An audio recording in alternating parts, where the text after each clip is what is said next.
in brightest day, in blackest night. All other podcasts tremble in fright. Losers cower before the power. Oranges lust and blues you can trust. Indigos feel and white ones heal. Yellow scare and green ones dare.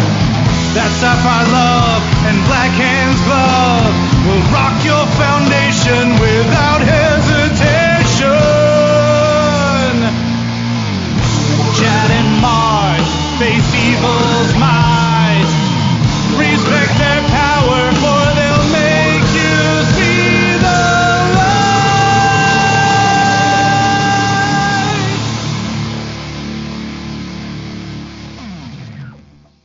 Hi, everybody. I'm Chad Volkelman. I'm Mark Marble. And this is the LanternCast. Episode 593. That's right. Tonight we are talking about Green Lantern Corps, Issue 2. It's already that time. Oh, yes. It's definitely that time. All right, let's jump into it. All right. This should actually be a relatively fast recap because there's some things that happen in here, but again, it's a relatively quick read. So where we left off last issue, that John was being recruited by Hawkwoman, especially to go to the ruins, the remnants of Thanagar, and basically help out with any rescue efforts that needed to be undertaken. So in hyperspace, we have John, Hawkwoman, Kilowog, and Razor. It didn't even look like Razor at first until they identified him. I wasn't even sure it was Razor, but it's Razor as a Green Lantern flying off to do this mission. They arrive at the ruins of Thanagar, and the title of the issue is Broken Wings.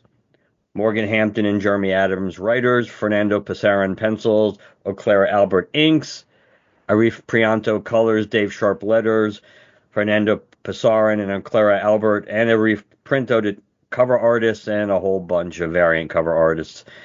Gillian Grant, assistant editor, Kathleen Wisniewski, I do that all the time, I think. Editor. And Paul Kaminsky remains, not sure how, but remains the group editor. So we get they kind of bring us up to speed, which we all know that Mogo was the one kind of responsible for this, but yet he's not, because of, basically being mind effed by Tharos. We have a conversation about the difference in willpower for Razor compared to the blue and the red, which he's more familiar with, and we obviously will talk about that post review. As they're discussing this, all of a sudden they notice that there's an alien ship, or an alien ship arrives and has started drilling down into the remnants of Thanagar, and this turns out to be our old friend Atrocitus, who, again, we must point out, all pun intended, looks atrocious when he's not wearing his Red Lantern uniform, which is not his fault, clearly, because that's one of his major issues, is that he's another one of these lanterns that, because the emotional spectrum has been corrupted and went wonky, that he is no longer a true Red Lantern, and he's really pissed at this, and he's blaming the Green Lantern for it. But on the bright side, we do get cute little Dexter in his little jumpsuit, so that kind of balances out. And while Atrocitus is plotting revenge, he has a few other Red Lanterns with him. The most noticeable and memorable for us, of course, remains Bleeze, and they are about to go down to the surface of Thanagar. We do not know why yet, but Kilowog and Razor are pretty much sent to spy on them and to tail them, but not to engage, while Hawkwoman and John find their way, sneak into the ship to find out what's going on, what's powering it, etc. While exploring the ship, Dexter comes kind of like tear ass, and as cats do, got the zoomies down the corridor of the ship, and Hawkwoman detects this. She pushes John into one of the compartments and closes the door, and we have this awkward, clearly sexual tension moment based on their history, while they're staying hidden there until Dexter continues and completely clears the corridor. Then they go out to find to continue on their mission to find what the source of the ship is. On the planet's surface, we find out that they find Bleeze and company find this huge piece of nth metal, which seemingly is what Atrocitus is after. Kilowog and Razor both had different reactions to overhearing the conversation. Razor is more concerned or taken by the fact that they're referring to Atrocitus, while Kilowog is maybe big picture wise thinking about the nth metal. At this point, there's a strange reading on the ship which could be a seal break, but Atrocitus almost instinctually knows, even if it's just plot device, knows that it's an intrusion, that they probably have intruders on board, so he goes to deal with them, but not before Hawkwoman and John detect that Zilius Zox is hooked up and basically is powering the ship. Somehow Zilius Zox has been one of these beings throughout the universe that actually was able to channel the proper emotion for him, the Red Lantern energy, and he is being used to power the ship. But as we found out in the last issue of Green Lantern, that because of how unstable the emotional spectrum is, left to his own devices, he would explode. So the nth metal somehow is draining enough energy off of Zilius Zox, so they're still kind of using him as a battery, but he just won't go supernova here. The Red Lanterns are unable to really penetrate and get into the nth metal or excavate it. Then they all start acting weird. It's like, it doesn't matter. None of this matters. We're being used. Razor starts freaking out. What does it matter without hope, without rage, without Io? What does it matter? And of course, this is because Sorrow has arrived, and Sorrow is using his funky powers to influence everyone except Kilowog, who, because of his tragic past, and we'll come back to this too. I want to address some of the Kilowog stuff. That because of Kilowog's tragic past, he is seemingly immune to Sorrow's power because he's dealt with his own grief a long time ago. So he starts really nailing and beating the crap out of Sorrow. John and Hawkwoman are attacked by Atrocitus, who Atrocitus is, again, he's making it crystal clear he blames the Green Lanterns for all of this, and that he thinks they were all behind this, which arguably, from his perspective, not just blind, no pun intended, rage against the Green Lanterns, he's technically correct, because Tharos and company, using all those Shadow Lanterns, really were the ones destroying everything, and they were technically Green Lanterns.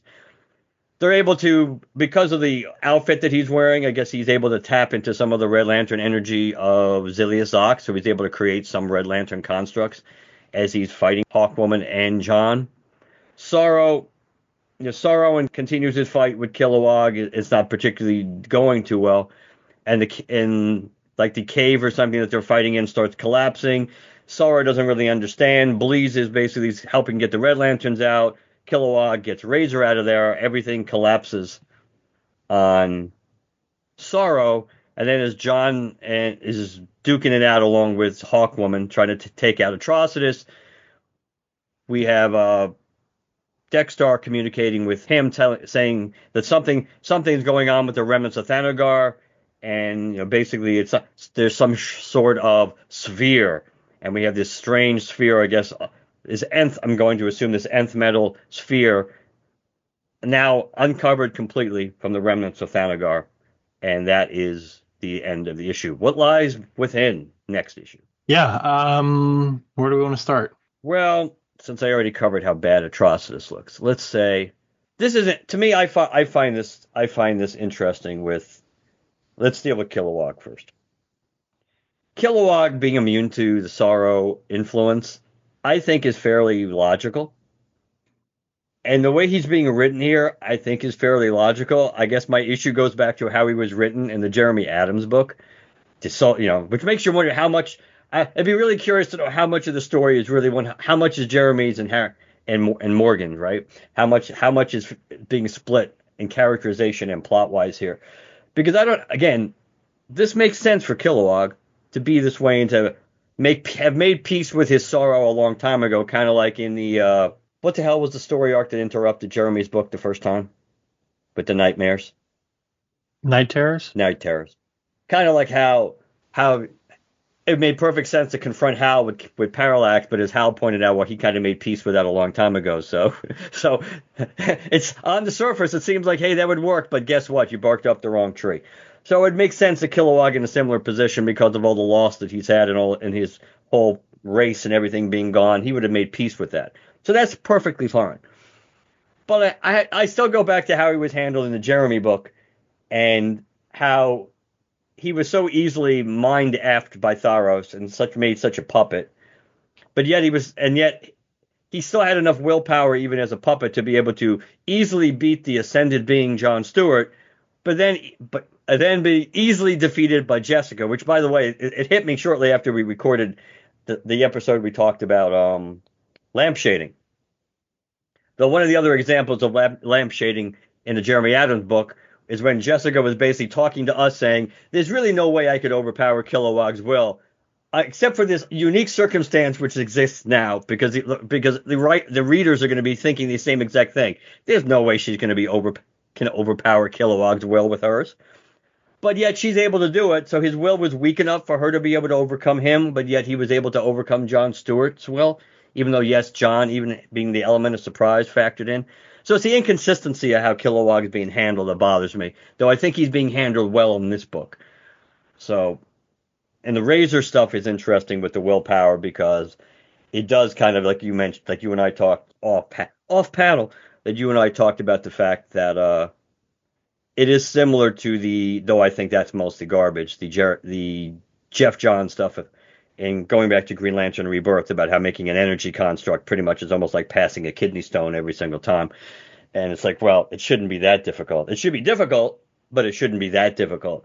But it makes sense based on the emotions that Razor is used to using, that having something that is much more level and even keeled, and is much more completely reliant on concentration and not just letting your emotions run wild, like he said pretty much he did when he was a Red Lantern, and just having and believing in the concept of the blues and focusing in on one person, which I'm going to assume was probably Aya, that kind of was a different focal point. But now that you basically have to concentrate on what you're doing to manifest this power, that was something he was having trouble doing. I did think that was interesting.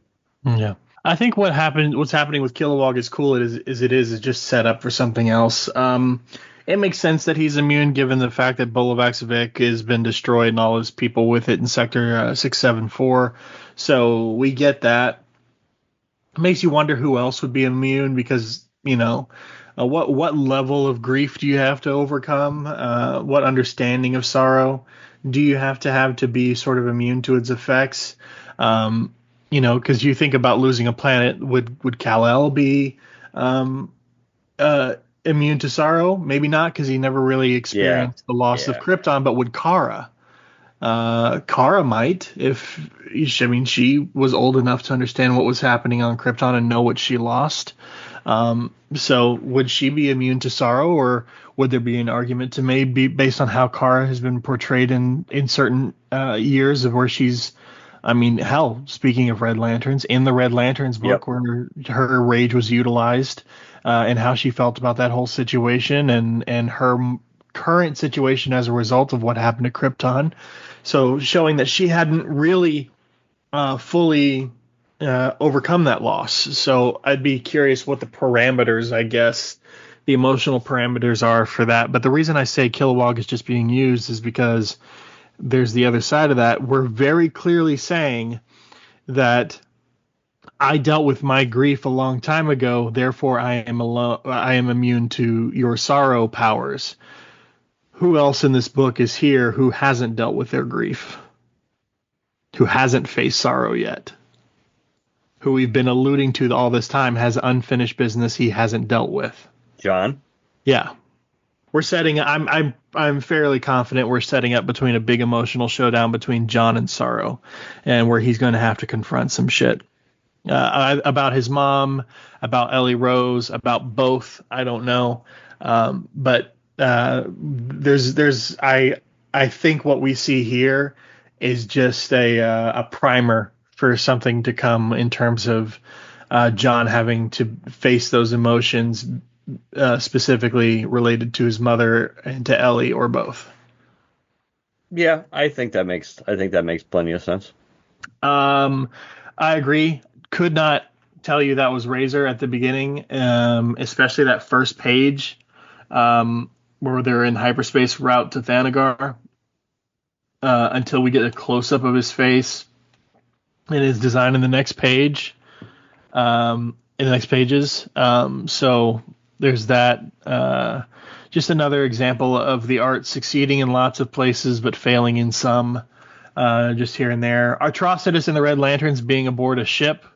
That's massive. Hey, what else is new? The animated series. There we go.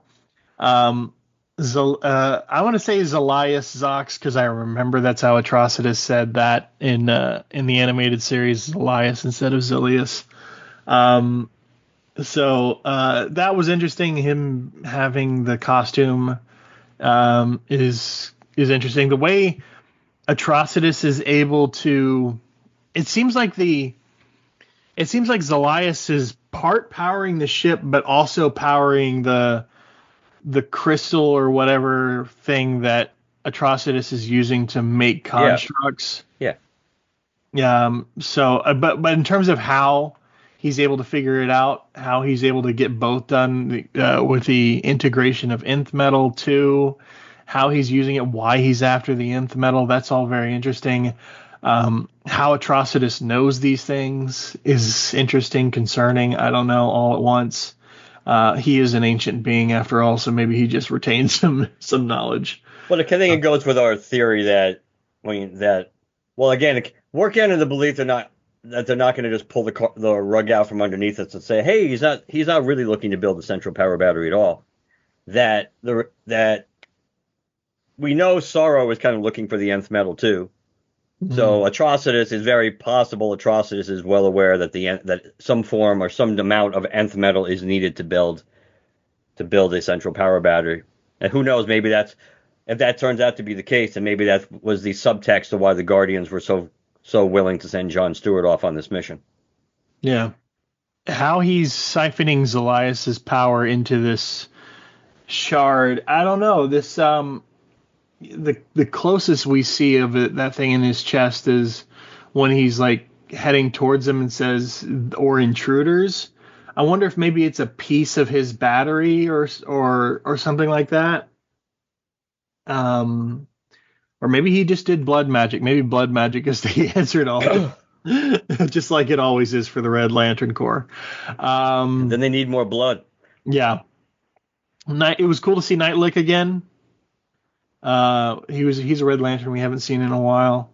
You do see, your standard Dexter and Zalias and Bleeze and stuff like that whenever you see Red Lanterns, but Nightlick is one we haven't seen in a while. So that's cool.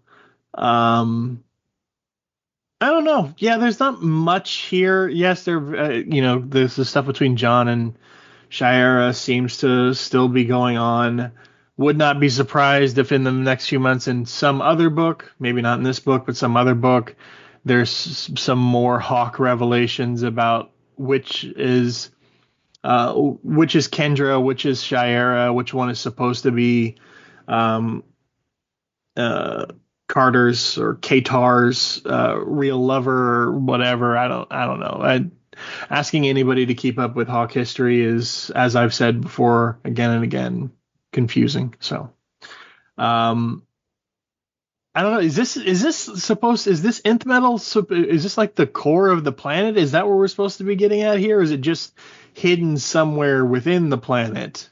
It's impossible to get a sense of the size of this thing because when they're talking about it while it's buried, the monkey Red Lantern guy that they don't know who it is says, I can't seem to get around this thing to dislodge it. How big do you think it is? And then later on, the remaining rest of the planet shatters, and it looks massive, almost like it could be the core, or I don't know. Yeah, it is really, it's really hard to know. It's really hard to know. But again, like you pointed out, it's interesting that again, Kilowog, that Atrocitus would know basically where to look for what he's looking for. So, well, let me see. Let me zoom in on this page, this final page.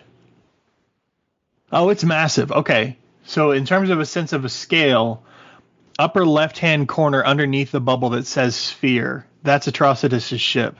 Oh, you're right. But it's the scale.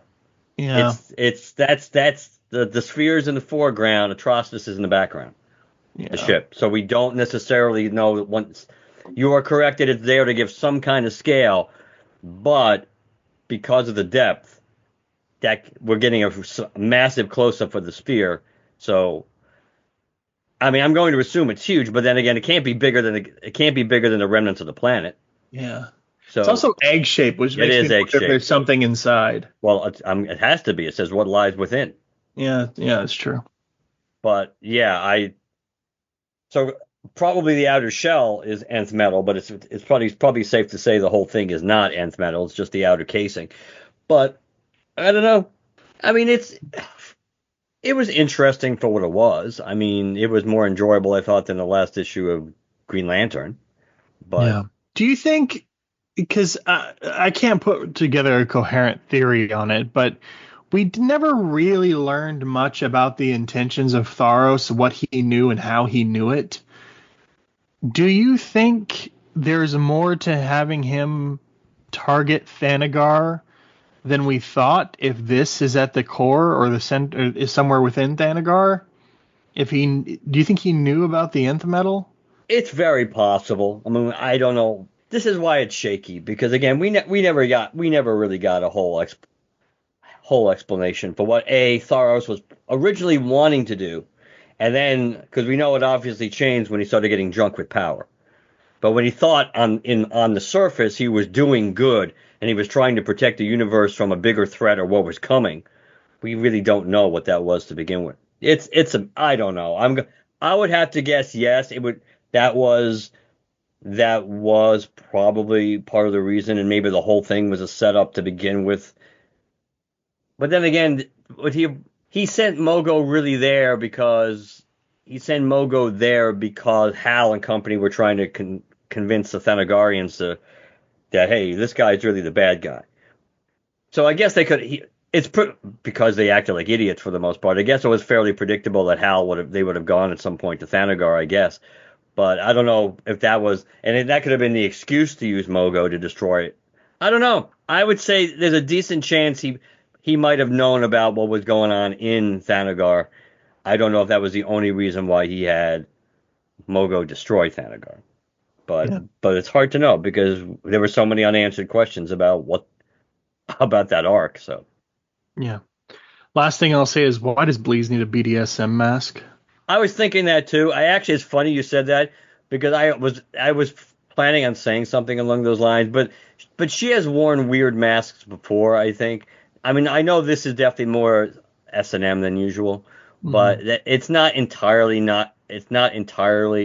out of left field for something similar. Yeah, I don't know why. That's another thing you could think we could get an explanation for. It's like, why would she even need a mask at all? Because clearly, if a Green Lantern has dealt with Red Lanterns before, then they're going to recognize her whether she's wearing a mask or not because of her wings or whatever and everything else.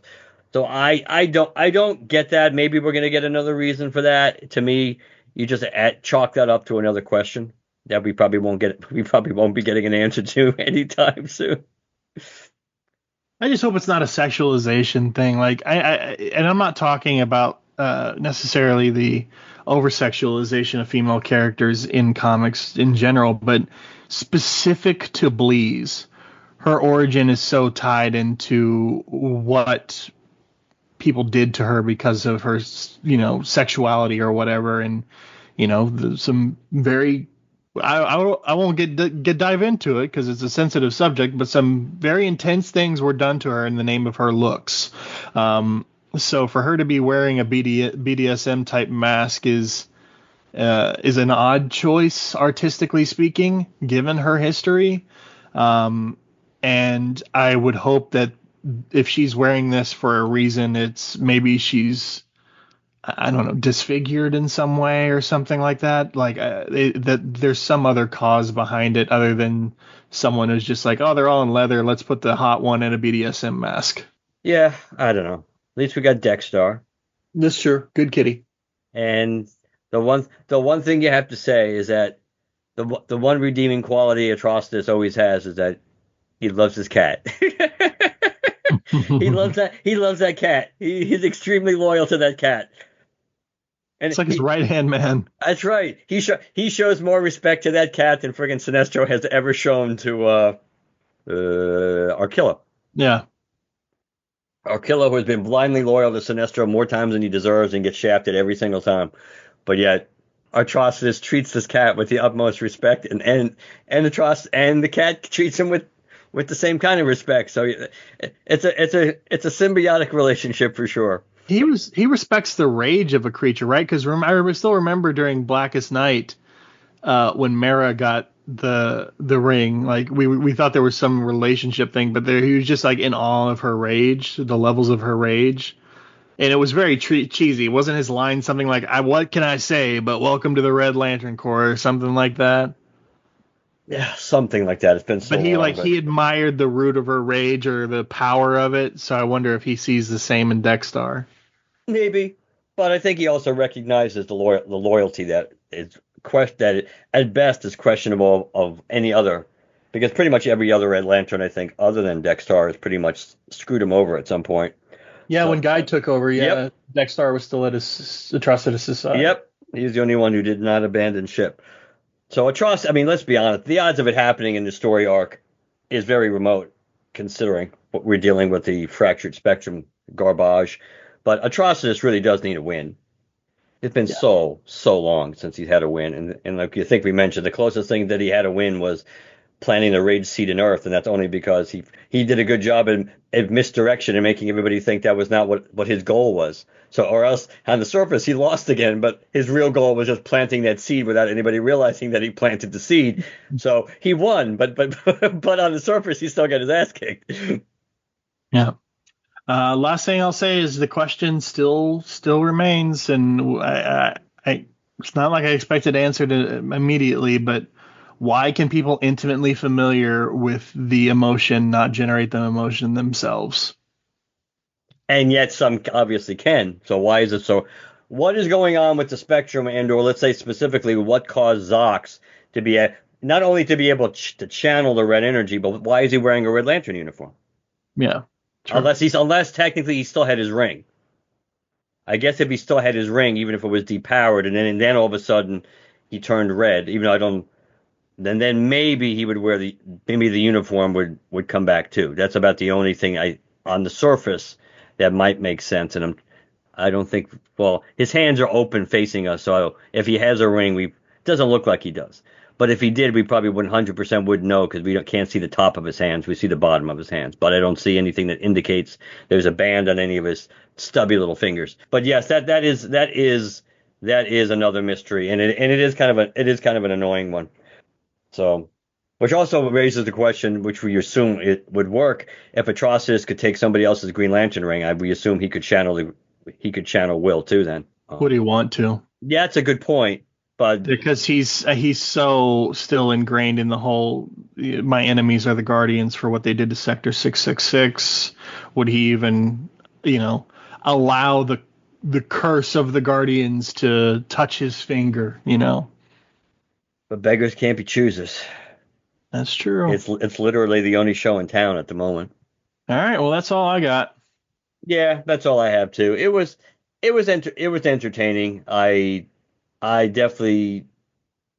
I'm more intrigued to read issue 3 of this book than I am to read issue 21 of Green Lantern. I'm much more interested in seeing this which is kind of funny at some point, because obviously they can't be taking place at the same time, since Sorrow is involved in both of these stories and fighting the main characters and some of the main characters at the same point in completely different places. So we know these books are not really congruent to each other. So it'll be interesting what the time frame is. Not that we're ever going to get clarification on that either. I'm not saying it's critical that we did, but clearly these things are not happening literally at the same time, because they can't be, unless we get unless Sorrow is able to split himself and go into different places, which who knows, so we have no understanding of his power to begin with. But I'm less looking forward to seeing Kyle and Superboy square off with Starbreaker and Sorrow, because that seemed, like I said, the odds of that not being a relatively drawn out but still one-sided fight at the end of the day would be stunning to me if that's not the way. We'll see soon enough. Yeah, Green Lantern 21 comes out March 26th. So Yeah, we'll see soon enough. All right. Do we have anything else we want to talk about tonight? Let's just briefly, what have I seen? I said I was going to see Opus. I did see Opus last week. Opus is odd, but if anybody saw the trailers for it, you knew it was going to be odd. It definitely is one part either Midsommar or Wicker Man, that kind of movie, and it's also one part The Menu, if you've seen The Menu, and it's probably other little things jammed in. So I don't think the ending works. And if you're looking for it as a horror movie, I think you're going to be disappointed. I think the movie is inherently interesting, and it certainly has a lot to say. Whether you're that interested in what it has to say is debatable. Isn't everybody out there? I think most people will find it somewhat interesting, even if you're not as invested in their view on celebrity and things like that. But I don't think the ending necessarily works. So it's something you can clearly wait to see when it's on probably HBO Max in a couple of months. Since Heretic just came on this like a couple of weeks ago, which I finally did watch again, and I think I liked it a little more the second time. But that's really the only thing I have to add. Yeah. One super quick thing. This week, the week of Wednesday, March 19th, no Green Lantern issues, but Challengers of the Unknown #4 came out. The Challengers are investigating dark side anomalies in the universe and themselves, according to the Solicit. So they're part of the Solicit says now Red Ryan must investigate a newly sentient asteroid with the Green Lantern himself, Hal Jordan. So actually, I mentioned this not just because Hal's mentioned in the Solicit, but Hal is right there smack dab on the cover of Challengers of the Unknown #4. And if we're talking a newly sentient being in the universe and trying to catalog it and understand it, makes sense to involve a Green Lantern. So Hal has been kind of in the background of the Challengers series thus far, here and there, just because he's a friend of some of the Challengers.